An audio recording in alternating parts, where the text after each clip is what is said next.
지난 시간에 우리가 그 반응 속도를 구하는 실험적 방법에 대해서 뭐 미분 반응기, 그다음에 적분 반응기, 그다음에 흐름 반응기, 뭐 플러그 흐름 반응기, 혼합 흐름 반응기 이런 거에 대해서 이야기했었죠. 자, 우리가 그 미분 반응기를 주로 이제 플로우 리액터, 적분 반응기를 플러그 플로우 리액터, 그다음 혼합 흐름 반응기를 믹스 플로우 리액터 이렇게 대응을 해서 반응기에 대해서 표현을 했었는데 이제 우리가 그 좀 더 현실적인 이야기를 한번 해보도록 하겠습니다. 지배 저항과 반응 속도식의 결정에 대해서 이야기를 해보도록 하겠습니다. 지배 저항과 반응 속도식의 결정.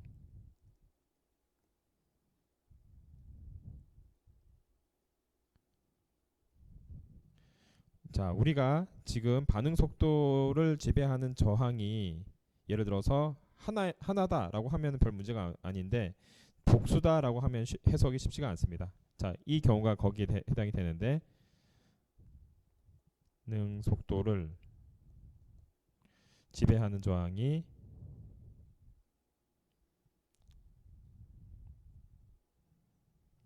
둘 이상인 경우.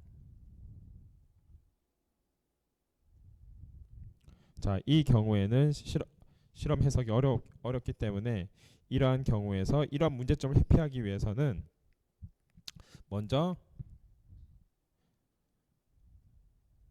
해석 어려움 따라서 운전의 한계에 대해서 파악을 해야 됩니다. 운전의 한계.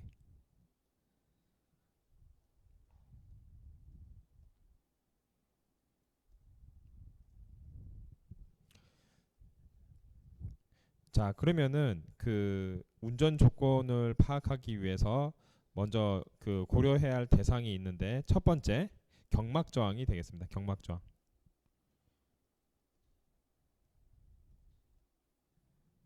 자, 필름에 대한 그 저항이 되겠죠. 자, 그러면은 첫 번째 무게 시간은 같고 기체의 속도가 다를 때.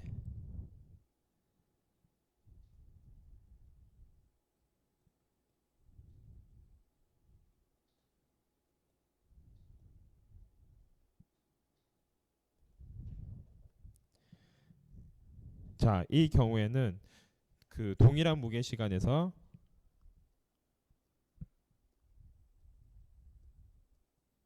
자, 동일 무게 시간에서 그 촉매양을 바꾸고 그러니까 어떻게 알아보는지 방법에 대해서 이야기하는 거예요.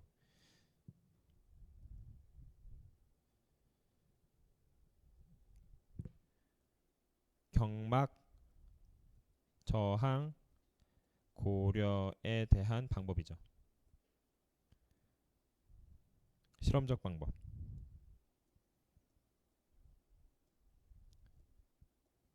자, 무게 시간이 같고 그 기체의 속도가 다를 경우에 기체의 속도가 다를 경우에는 이 경우에는 동일 무게 시간에서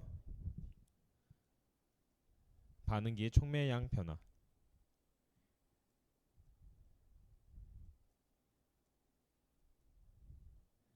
반응기 촉매양을 변화시켜서 그 하고요. 이 경우에는 미분 적분 반응기 해당이 되고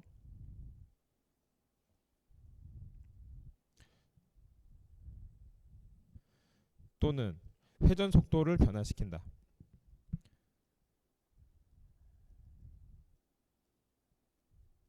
자, 회전 속도는 스피닝 속도니까 이런 경우는 바구니형 그 바구니형 반응기가 되겠습니다. 베스킨 리액터.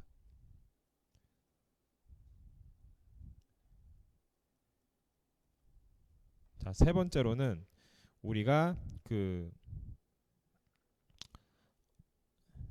순환 속도를 변환시키는 거. 회전 속도가 순환 속도. 순환 속도의 변화의 경우에는 리사이클 리액터 또는 배치 리액터에 해당이 되겠습니다. 자, 두 번째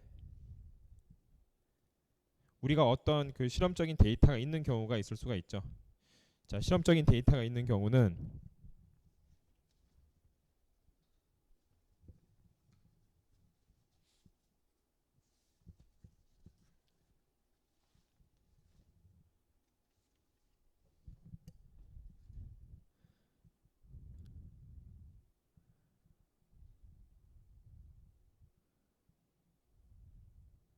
델타 있는 경우.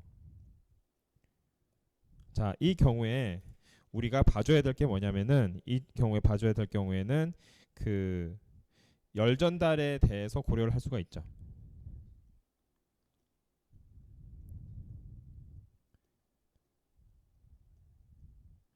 우리가 일전에 그 열이 발생을 할 수 있다라고 이야기했죠. 자, 펠렛에서 열이 발생을 할 수 있대 이펙티브니스 팩터가 변화할 수 있다라고 했죠. 펠렛에서 열 발생. 그래서 이펙티브니스 팩터가 변화. 자, 이 경우에 우리가 쓸 수 있는 식은 델타 T 필름은 TS, TG. 그러니까 가스랑 솔리드 사이의 온도 차이 델타 T는 L 그 다음에 RA가 겉보기 그 반응 속도 박이 델타 H를 H로 나눈 거 요것과 같게 되겠다라고 하는 식을 했었죠. 얘는 특성 길이.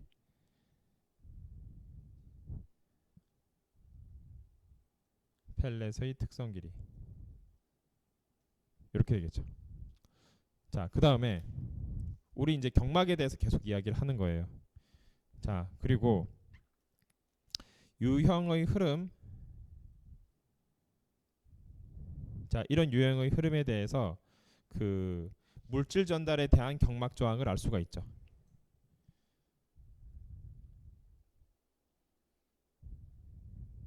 전달에 대한 경막 저항을 알 수 있다.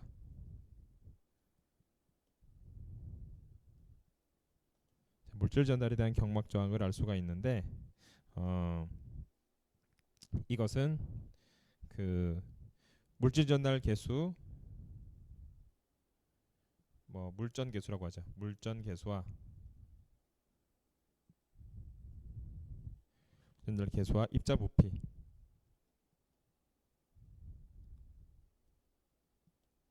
입자 부피에 의존을 해서 1차 반응 속도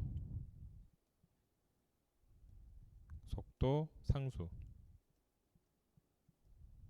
반응 속도 상수에 대해서 그 비교를 해서 우리가 경막 저항에 대한 영향을 알 수가 있다는 거죠. 자, 그거에 대한 식, 자, 물질 전달에 대한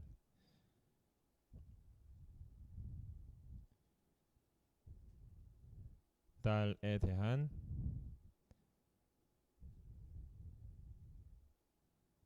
고려식 경막 저항 고려식이요.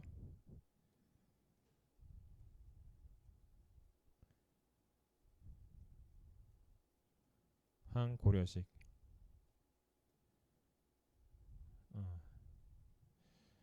물질 전달에 대한 경막 저항 고려식은 다음과 같이 나타날 수가 있는데 디퓨시비티에다가 KG 그다음에 DP 요거는 2 플러스 0.6에다가 레놀스 넘버에다가 2분의 1 그 다음에 여기에 3분의 1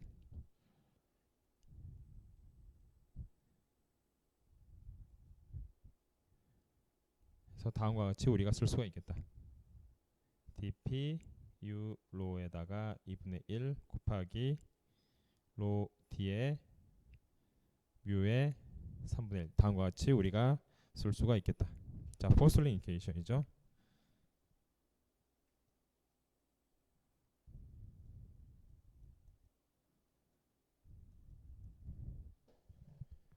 자, 그 다음에 이거는 이제 우리가 그 가정이 뭐냐면은 물질 전달에 대한 경막 저항을 고려한 식인데 경막 저항을 고려했는데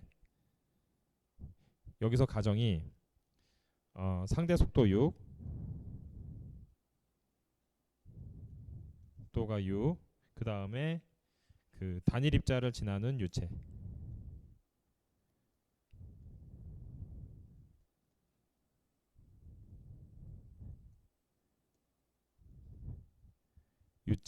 이러한 가정이 있습니다.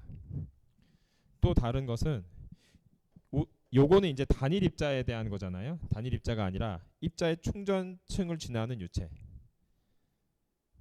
자, 요거가 1, 2, 요식은 D분의 KGDP. 얘는 2 플러스 1.8. 예.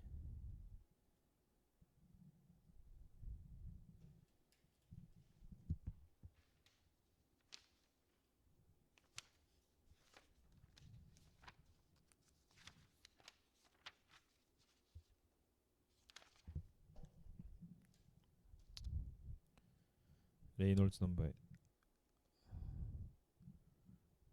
넘버랑 다음과 같이 80보다 클 경우에 다음과 같이 우리가 쓸 수가 되겠다.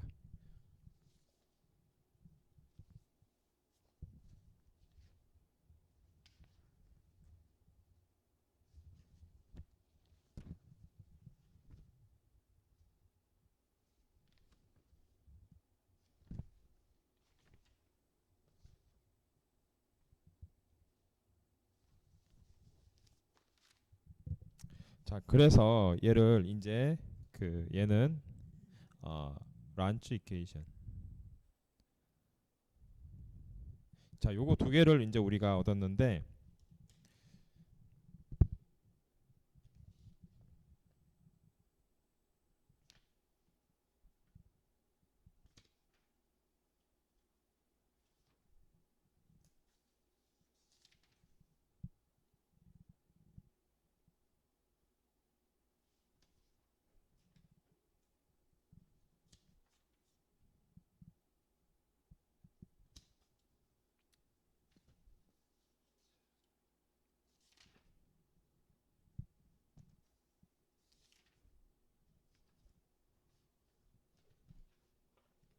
우리가 이제 여기서 몇 가지 디멘전 리스 넘버에 대해서 한번 좀 정리를 하고 넘어가도록 할게요.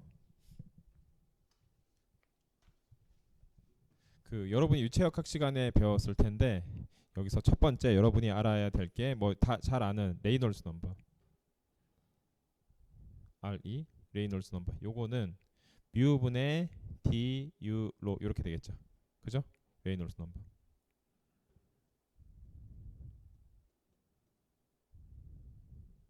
두 번째 여기서 나오는 슈민 넘버로 뒤에다가 SC로 나타나는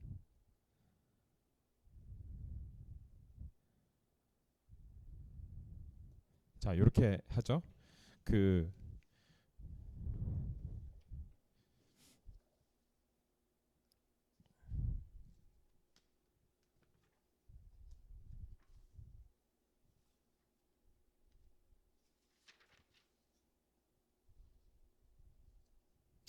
자, 그래서 우리가 요거 두 개를 가지고 우리가 레이놀즈 넘버와 슈민 넘버 요 두 개를 가지고 물질 전달에 관련한, 예를 들어서 레이놀즈 넘버가 물질 전달에 관련한 유체 역학에 대한 고려식이다라고 한다면은 여기 슈민 넘버 요거에 대해서는 우리가 얘네들이 물질 전달에 대해서 우리가 고려를 했다라고 이야기를 할 수가 있겠죠. 그래서 결국에는 우리가 어떻게 정리를 할 수가 있냐면은 KG는 dp분의 1이라고 이야기할 수가 있고, 그 다음에 여기서 dp분의 2분의 1 분의 u의 2분의 1. 자, 이 경우에는 dp랑 u가 작을 경우, 그 다음에 여기서는 dp와 u가 클 경우, 이때 우리가 다음과 같이 쓸 수가 있겠다.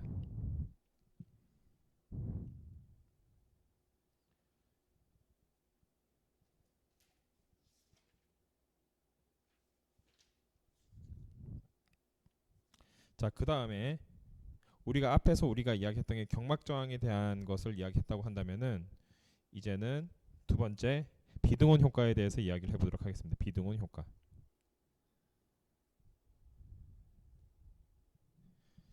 자, 기체 경막이나 입자 내부에서 온도 구배가 생길 수 있죠. 온도 구배가 어디 생기냐면은 기체 경막이나 그 다음에 입자 내부. 기체 경막이나 입자 내부에 온도 구배가 생길 수가 있습니다. 그런데 얘는 온도 구배에 의해서 반응 속도에 영향을 끼칠 수가 있죠.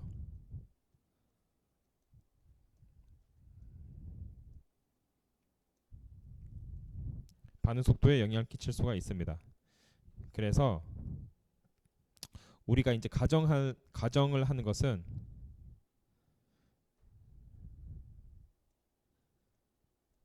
어떤 가정을 할 수가 있냐라고 한다면은 기체 경막 저항이 없으면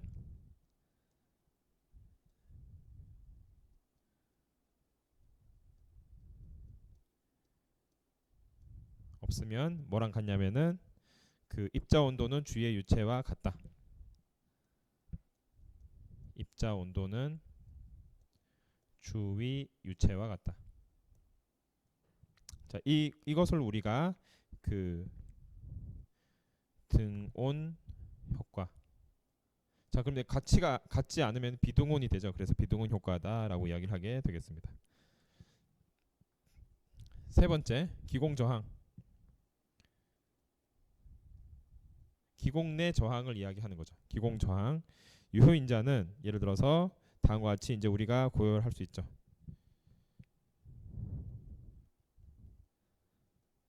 K, CA 이렇게 되겠죠.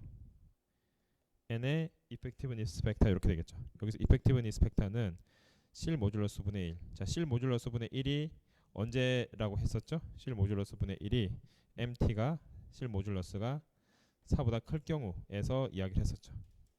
그러니까 기공 저항을 고려를 해야 되는 경우가 이 경우가 되는 거죠.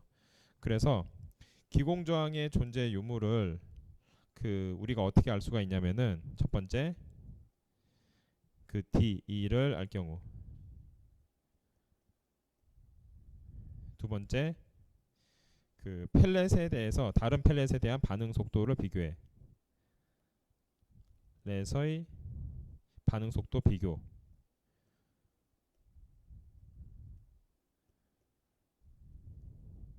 세 번째로는 그 반응 차수 변화 시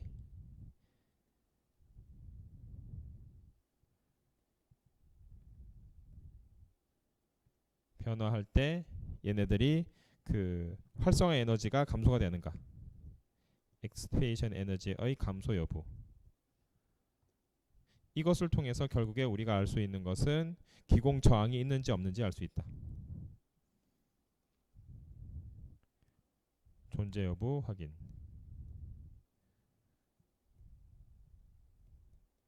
자, 이렇게 해서 우리가 그 지배 저항과 반응 속도식의 결정을 할 경우 다음과 같이 지배 저항과 반응 속도식의 결정을 해야 할 경우에 그 둘 이상일 경우에 반응 속도를 지배하는 저항이 둘 이상 복수인 경우에 이것을 해석하기 위해서 운전의 한계를 파악을 할 필요가 있는데 운전의 한계를 파악하기 위해서 우리가 알아야 되는 게 경막 저항, 그다음 두 번째로 그 비등온 효과, 그 다음에 기공 저항, 요 세 개에 대해서 알아야겠다라고 할 수가 있겠습니다. 자, 이번 시간에는 우리가 간단하게 그 지배 저항과 반응 속도식의 결정을 할 경우에 저항이 여러 가지 있을 경우에 각각의 운전 한계를 파악하기 위해서 그 실험적으로 우리가 어떻게 해석해야 되는지에 대해서 알아보았습니다.